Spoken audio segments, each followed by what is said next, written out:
Ya, halo pemirsa, apa kabar Anda hari ini? Langsung dari studio IDX Channel Jakarta, saya Prasetyo Wibowo kembali hadir dalam Market Review yang akan mengupas isu-isu penggerak ekonomi Indonesia. Dan kali ini kita akan membahas terkait dengan sektor properti. Bagaimana kinerja, kemudian peluang dari sisi penjualan di tahun kelinci air. Baik pemirsa, langsung saja kita mulai Market Review selengkapnya.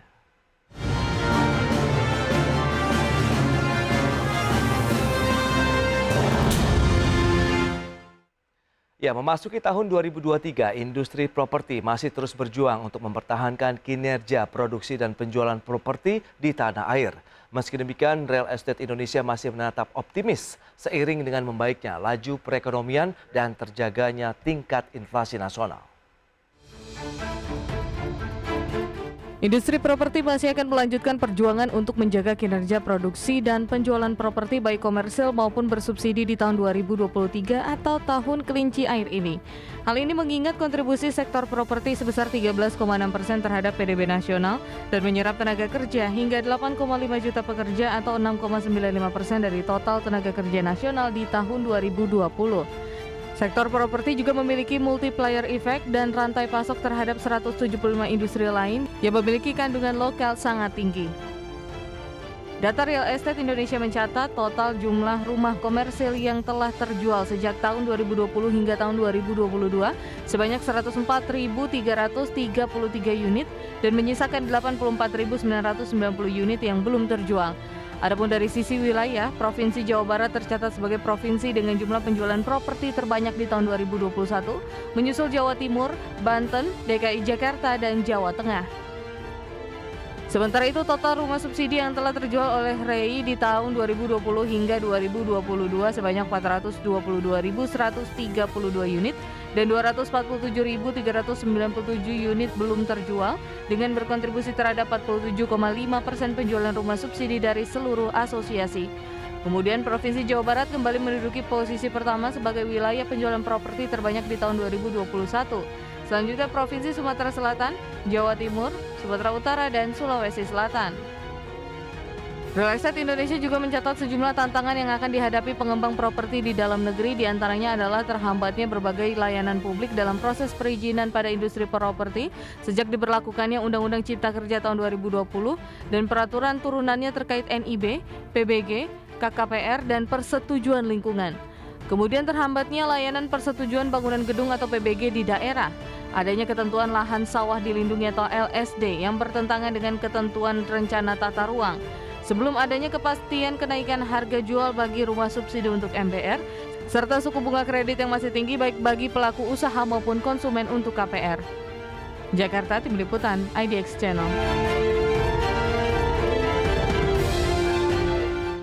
Ya, pemirsa, untuk membahas tema kita hari ini, tantangan sektor properti di tahun kelinci air, kita sudah tersambung melalui Zoom bersama dengan Bapak Bambang Eka Jaya.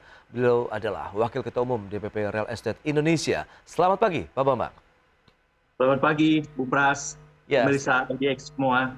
baik. Salam sehat untuk kita semua. Oke, salam sehat juga Pak Bambang. Ini menarik kalau kita cermati dengan sektor properti setelah tahun 2022 ini menjadi tahun tantangan lah. Harus menciptakan pijakan yang kuat untuk tahun 2023. Kita akan review terlebih dahulu bagaimana dengan tahun lalu. Kinerja, produktivitas, kemudian penjualan sektor properti ini. Pak Bambang, silakan. Ya, kalau kita lihat di 2022, kita mengalami satu pertumbuhan yang cukup besar ya, hampir 14%, 13, sekian. Dan itu tentu disebabkan salah satunya adalah PPNDTP. Jadi masyarakat yang tadinya menahan diri, kemudian terjadi perbaikan, dan ada kesempatan untuk mendapatkan properti dengan harga yang dalam tanda petik diberikan insentif oleh pemerintah, membuat terjadi diskontif PPN yang ditanggung oleh pemerintah. Dan itu tumbuhnya sangat bagus, khususnya untuk perumahan-perumahan yang menengah ke atas dan ready stock. Dan itu berlanjut sampai dengan akhir September yang lalu. Tapi di tahun 2023 ini kita masih coba perjuangkan agar fasilitas tersebut masih bisa berjalan. Ada satu fasilitas yang BI telah berikan sampai dengan Desember 2023 yaitu LTV 0%. Jadi memungkinkan untuk menjual properti dengan DP 0%. Tapi itu perlu diimbangi dengan insentif-insentif yang lain. Tapi secara keseluruhan kita melihat bahwa MBR dengan fasilitas perkreditan subsidi, asalkan pemerintah menyiapkan dananya, market terus berkembang. Sedangkan menengah dan menengah ke atas yang perlu memang kita harus siapkan insentif tambahan, mudah-mudahan akan menjadi booster ke depan. Oke, Demikian, Mas. kalau kita lihat dari sisi jenis properti begitu yang paling mendominasi angka penjualan di tahun lalu itu yang seperti apa ini Pak Bambang? Pasti sampai dengan sekarang landed adalah market yang terbesar karena dengan adanya landed dia punya tanah yang dimiliki itu menjadi daya tarik. Berbeda dengan mungkin yang strata, tapi strata sendiri punya kelebihan yang lain, tapi landed punya kepemilikan yang lebih pasti. Sehingga mungkin lebih dari 70% adalah landed house atau rumah tapak. Baik, itu dia yang mendominasi tahun 2022 lalu. Insentif nampaknya memang menjadi booster. Nah, menatap tahun 2023, tahun kelinci air ini, Anda melihat bagaimana proyeksi dan potensi dari pertumbuhan dari industri properti sendiri, Pak Bambang? Ya, kalau kita lihat kemarin kita telah tumbuh dengan baik, walaupun tentu ditambah dengan adanya booster membuat percepatan menjadi makin cepat. Oke. Nah, di tahun 2023 ini tentu kita lihat bahwa tahun kelinci air, unsur air menjadi unsur yang dominan. Sedangkan properti kalau kita lihat unsur dominannya adalah tanah. Nah, diharapkan tanah itu dengan adanya air menambah kesuburan sehingga bisnis properti akan tumbuh dan berkembang menjadi lebih baik. Wow. Yang pasti ancaman tetap ada. Ya. Kita melihat bahwa potensi terjadi resesi, hampir sepertiga negara di dunia berpotensi mengalami resesi. Dan saat ini ada 47 negara yang telah menjadi pasien IMF. Tapi syukurlah Indonesia menjadi salah satu negara yang tumbuh dengan baik dan punya ketahanan secara finansial yang memadai.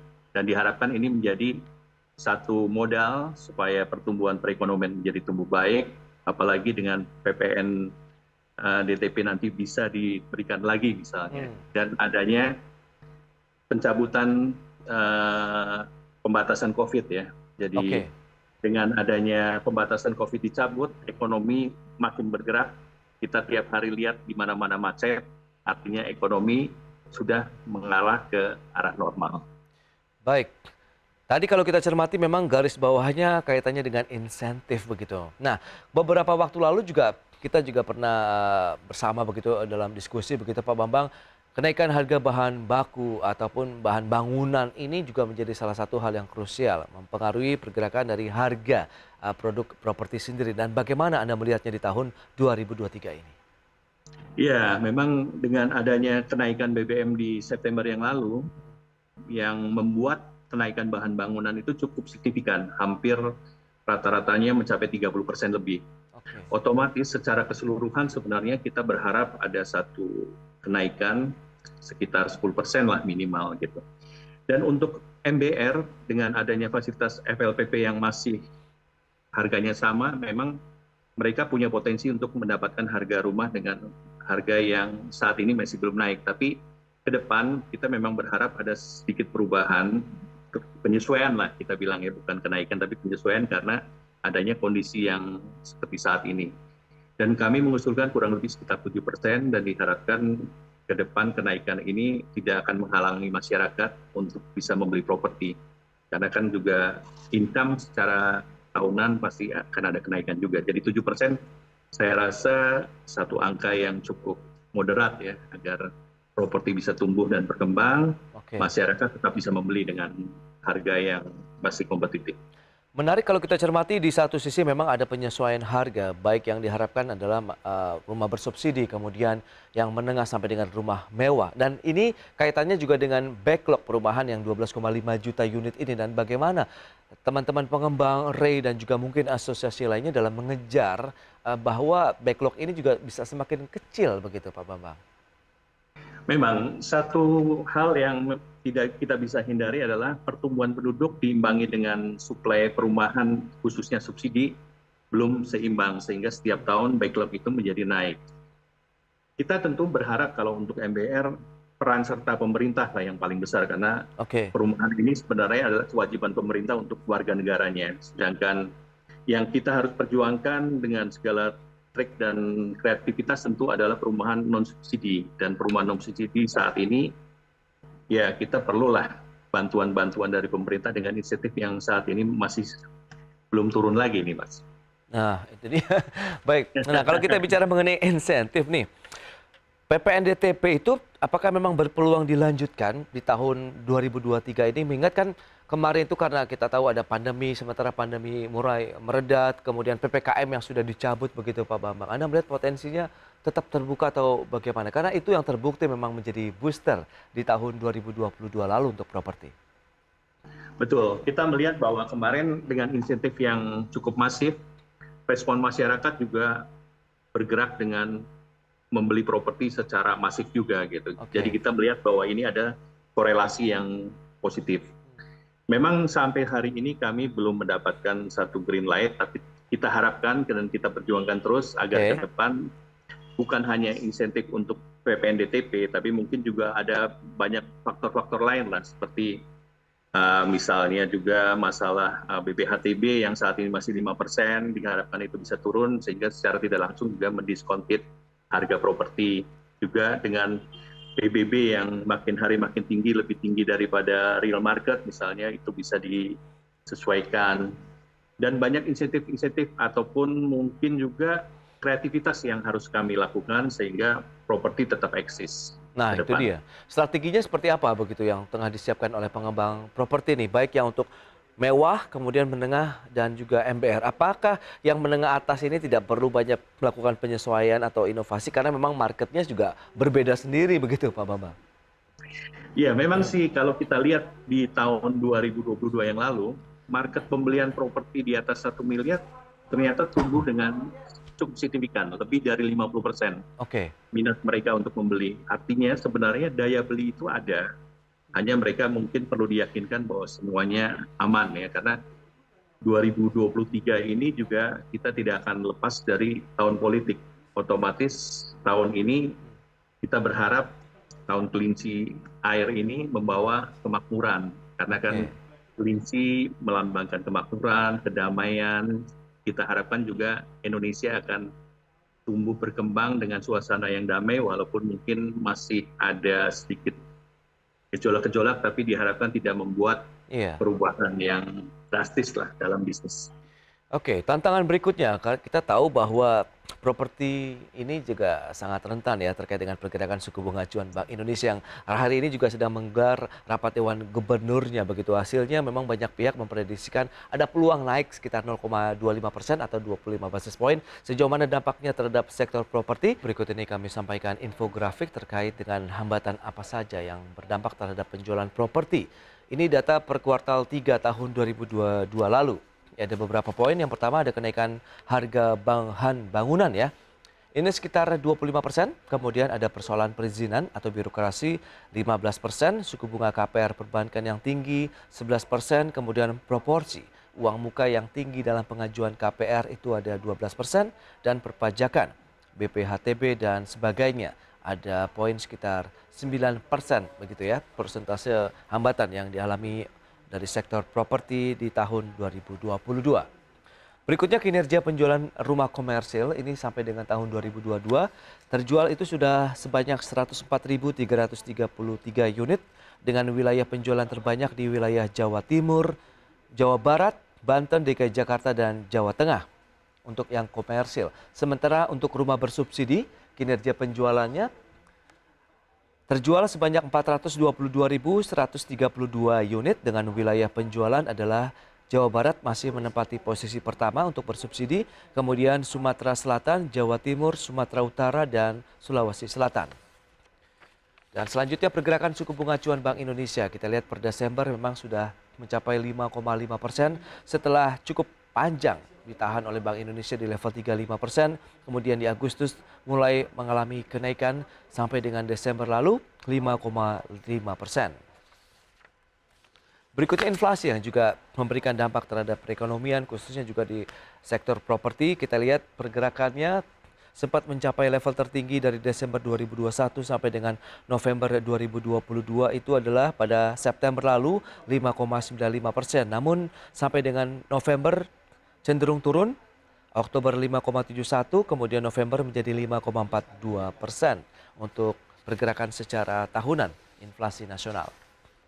Baik, kita lanjutkan kembali pemirsa perbincangan bersama dengan Bapak Bambang Eka Jaya, Wakil Ketua Umum DPP Real Estate Indonesia. Ya, Pak Bambang, kalau kita cermati dengan kondisi yang tadi begitu, angka penjualan di tahun 2022 ditambah lagi dengan nampaknya pergerakan suku bunga acuan Bank Indonesia cukup agresif dalam beberapa bulan terakhir. Anda melihat sejauh mana, Pak, sensitivitas dari suku bunga acuan terhadap penjualan properti? Silakan. Iya, kalau kita lihat memang dalam 1-2 hari ini kan memang BI akan melakukan meeting dan ada kemungkinan terjadi kenaikan 25%, 25 basis poin lagi ya menjadi 5,75%. Oke. Dan ini memang agak sedikit mengkhawatirkan karena memang untuk perumahan-perumahan khususnya yang MBR, sensitivitas terhadap bunga itu tinggi. Kenapa? Karena kalau kita lihat kenaikan suku bunga ini akan menyebabkan kenaikan angsuran, sedangkan mereka kemampuan untuk membelinya kan maksimum 1/3 dari penghasilan. Jadi kalau terjadi perubahan 1% sehingga membuat terjadi kenaikan angsuran sampai 100-200 ribu misalnya, itu akan menyebabkan yang tadinya mereka siap untuk membeli properti menjadi tidak qualified lagi gitu. Khusus untuk MBR. Makanya kita mengharapkan suku bunga untuk MBR ini menjadi prioritas pemerintah karena ini merupakan area yang sangat besar marketnya, kebutuhannya sangat tinggi tapi rawan terhadap kenaikan suku bunga. Sedangkan untuk suku bunga komersial kita melihat bahwa potensi kenaikan memang saat ini sudah sedikit naik ya, mungkin 1%, 1,5%. Tapi kita melihat dalam hal ini sektor perbankan juga membantu kami dengan suku bunga yang kompetitif. Kita harapkan kerjasama ini tetap berlanjut dan tentunya kami sebagai developer juga harus membuat satu terobosan. Apakah itu tadi kan kita ada kesempatan membuat LTV 0%, yaitu DP. Down payment itu menjadikan salah satu kesulitan orang membeli properti. Tapi di sisi lain down payment itu juga menjadi penyaring ya agar konsumen yang membeli itu memang potensial dan punya kemampuan untuk melakukan KPR berkelanjutan. Makanya kita akan membalans itu dan tentu itu menjadi bagian dari strategi setiap developer bagaimana cara mereka survive dan memberikan insentif-insentif secara internal ya. Artinya kita memberikan apakah itu subsidi bunga, DP yang lebih bisa terjangkau ataupun diatur. Jadi intinya adalah daya beli itu tetap harus dijaga agar mereka tetap bisa membeli properti dengan baik.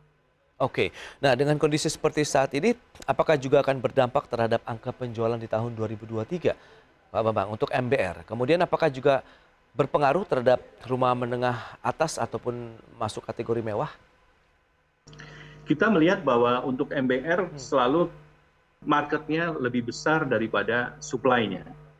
Kapasitas pembelian mereka itu bukan dibatasi oleh keinginan, tapi dibatasi oleh kemampuan. Karena itu kita melihat bahwa potensi market ini harus kita jaga dengan yang tadi saya bilang bahwa pemerintah harus menjaga suku bunga subsidi ini tetap terjangkau dan yang terpenting juga selain terjangkau juga tersedia karena kadang-kadang kebutuhan itu cukup besar tapi supply dari KPR subsidi ini yang kadang-kadang sedikit juga mungkin agak terhambat. Nah, kita harapkan ke depan makin lancar dan kita bisa mencapai target lebih dari 1 juta rumah per tahun ke depan. Ya untuk menengah atasnya tidak terlalu terdampak ya berarti Pak? Sebenarnya kalau menengah ke atas kita bisa bagi dua ya. Kalau yang satu sifatnya yang benar-benar atas mereka tentu lebih melihat potensi ataupun faktor sebagai investasi. Karena properti itu jangan lupa bukan hanya sekedar shelter atau rumah untuk tinggal, tapi dia merupakan bagian dari investasi mereka, portfolio mereka. Yang penting kita bisa membuat keyakinan bahwa potensi area yang kita jual itu mempunyai masa depan, itu pasti akan tumbuh berkembang. Sedangkan yang menengah dan menengah agak ke bawah ini yang sebenarnya yang harus kita perhatikan. Kalau kita memang sering menggunakan istilah MBR, lalu menengah dan ke atas, sebenarnya ada di tengah-tengah itu adalah MBT, masyarakat berpenghasilan tanggung. Gitu. Baik ya. Jadi kenapa tanggung? Mereka secara finansial sudah sedikit di atas MBR, tapi Yes. secara kemampuannya sebenarnya belum setinggi yang di menengah ke atas. Dan tentu mereka sangat price sensitif ya dengan Iya. income ini seperti itu. Tapi ditambah lagi dengan tanpa subsidi, otomatis mereka harus membayar bunga komersial, maka dengan pinjaman yang sama, angsuran yang dia harus bayar bisa 50-60% lebih tinggi daripada yang disubsidi. Oke. Nah, padahal kalau kita lihat MBT ini sebagian besar adalah kaum muda, kaum milenial Itu yang dia. punya potensi. Nah, dan boleh dibilang mereka lah masa depan Indonesia kan. Jadi Ya, mereka ya. juga harus punya kesempatan yang sama untuk memperoleh perumahan yang layak untuk mereka. Nah, Makanya apakah mungkin ya?